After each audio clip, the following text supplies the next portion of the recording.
Ricardo, mukhang may kasikipan ang hawla mo. Para kayong sardinas. Dumating ka na pala doon, Emilio. Inaasahan ko talagang pagkikita natin dito. Ngayon,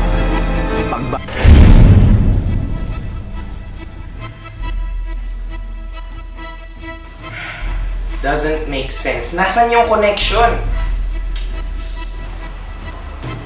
Ano nga ang connection? Bakit parang hindi na matatapos yung probinsyano? Okay, recap.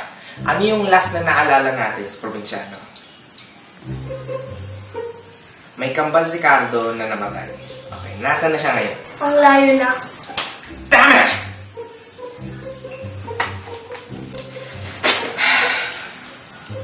Okay. Pag-usapan na lang natin kung bakit mapangit yung probinsyano.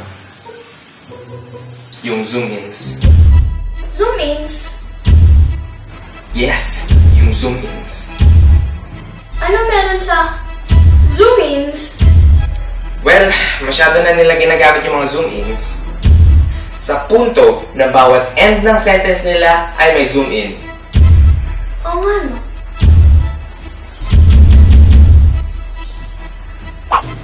Okay, ano pa bang problema? High exposition. Ano yung high exposition? Well, Andre, ang high exposition, yun yung nag-e-explain sila masyado kung anong nangyayari para maintindihan natin yung sitwasyon. Pero lumalabas na ang pangit kasi masyado na nila ine-explain. Ba't ganyan ka lang magsalita? Bakit? Wala namang problema sa aking magsasalita. Ganito naman talaga ako magsalita pag nag-e-explain ako. Parang may binabasa ka. Di na ako makaka-explain. Kailangan ko na mas... Okay, gets ka na. Okay, pero ang kailangan natin ngayon ay some way para matigil yung show. Paano ba na-cancel yung original ng probinsyano? Dahil sa heart attack.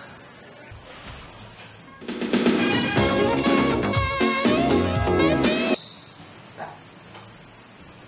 Well, kung wala na tayong magagawa para matigil yung show, isang bagay na lang pwede natin gawin. Ano? Naranasan nyo na ba ito? Nanonood kayo ng probinsyano tapos biglang inisip nyo, ang pangit nito. Well, sundan nyo ang mga steps na to para ma-prevent yun. Una, yun lang. Also, Mobile Legends o Dungeon Quest, mobile games pa rin sila, walang pinagkaiba. Ganito na lang, Ron. Hindi mo alam ang sinasabi mo. Teka!